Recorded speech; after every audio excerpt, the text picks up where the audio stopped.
Yesterday, thousands of young people did Högskoleprovet, or in English, Swedish Scholastic Aptitude Test. I have had Högskoleprovet as my side hustle gig since 2019 and I absolutely love doing that. So since I have a side hustle gig, I was thinking of other side hustle gigs that you probably might be interested in. So here is my list. The first 4 side hustles are going to be related to university, and the first one is of course Högskoleprovet, where I'm working as a proctor. My primary job duty as a proctor is to make sure that the participants don't cheat. I also give out test materials, I collect test materials and generally just make sure that everything goes smoothly in the classroom. Högskoleprovet provides 4 different types of jobs.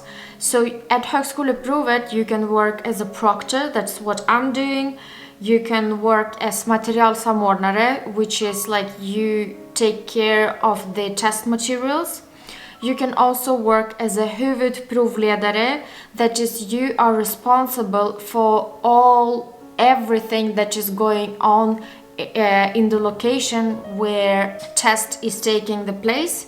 And last but not least, you can work as assistant, that is, if I work as a provledare, like proctor, and there are more than 30 people in the classroom, then I get an assistant as my help. Another job that can be provided by university is being a proctor, but instead of a Högskoleprovet, you are a proctor at the lectures. And the idea is pretty much the same. You make sure that people don't cheat, you give out the test materials and you collect the test materials, you check the identity card and so on.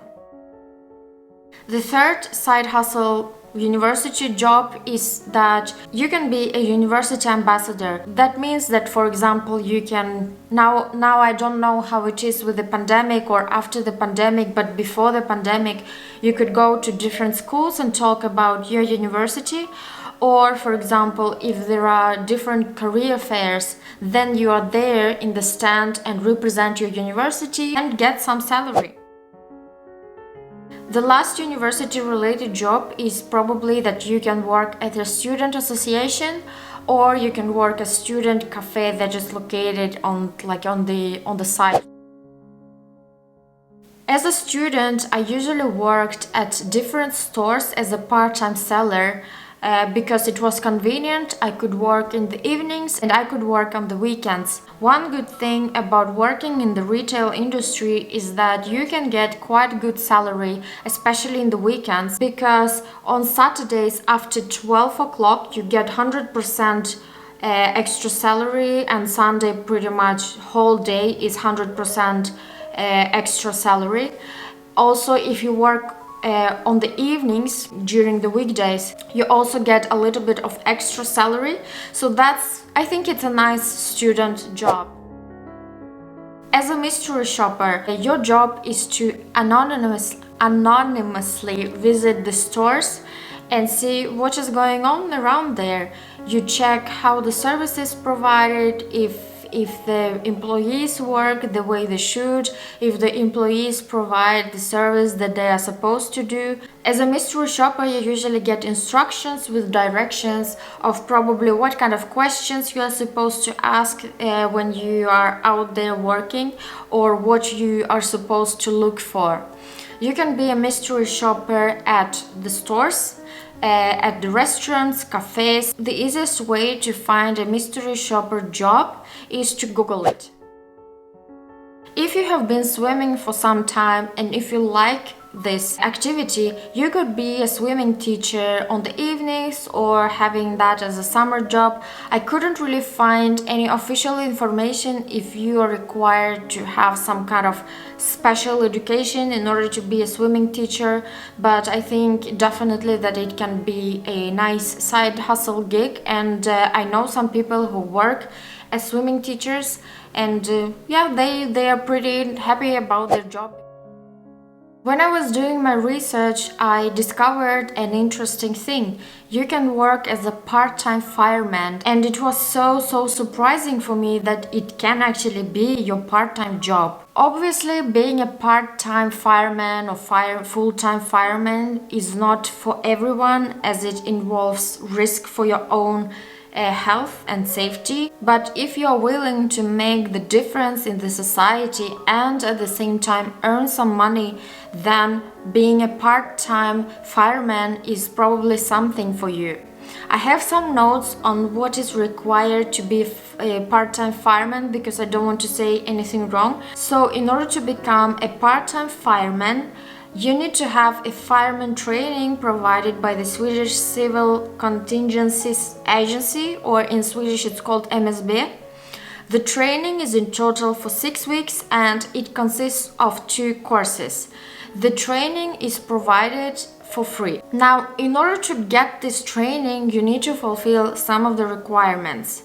You must be between 18 years old and 65 years old, have good physical ability. You need to have driver license of at least B category, that is, you can drive like a normal car.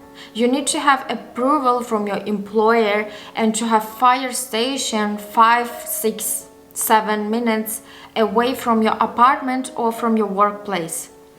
The last requirement can differ since it depends on where you live and the size of your municipality. The reason why you need to have approval from your workplace in order to become a part-time fireman is because you are supposed to be prepared to work every 4th week, and during that week you must be accessible 24/7.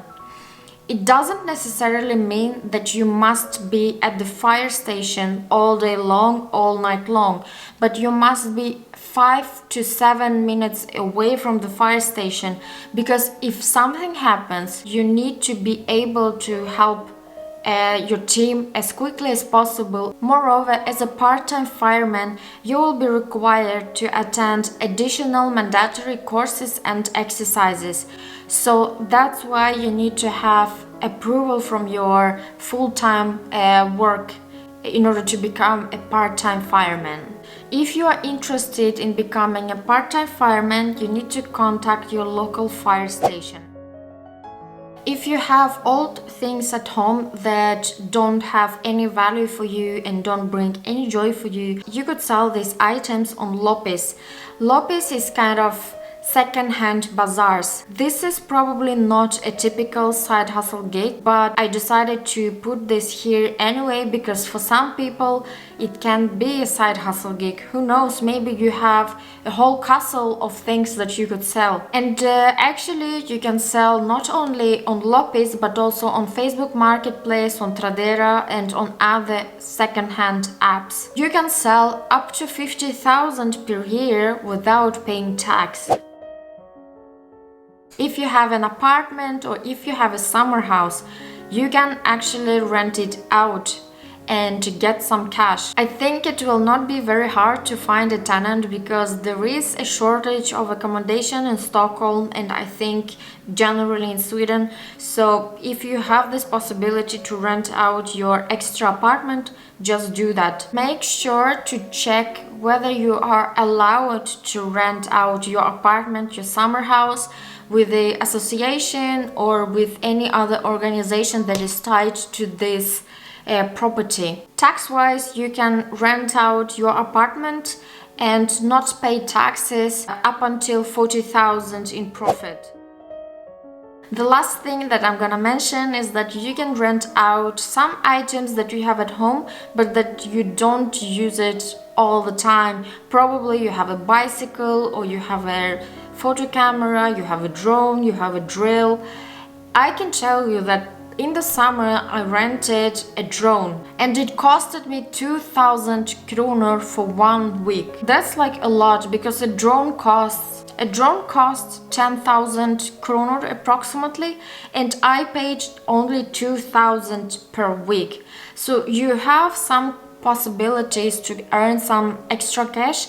Just keep in mind and remember that you have to pay taxes from the first earned krona when you rent out your personal items. So this was my list of possible side hustle gigs and some ways on how you can make extra cash. If you have any other ideas, please leave them in the comments down below. I will be more than happy to read it. And if you have some kind of special thing that you do in your own country, leave it in the comments down below, write it. It's super interesting what people do in other countries. I hope you find this video helpful, and if you like this video, please subscribe to my channel. And if you have any suggestions on what I could make a video about, please also leave it in the comments down below. Have a nice day and see you next time.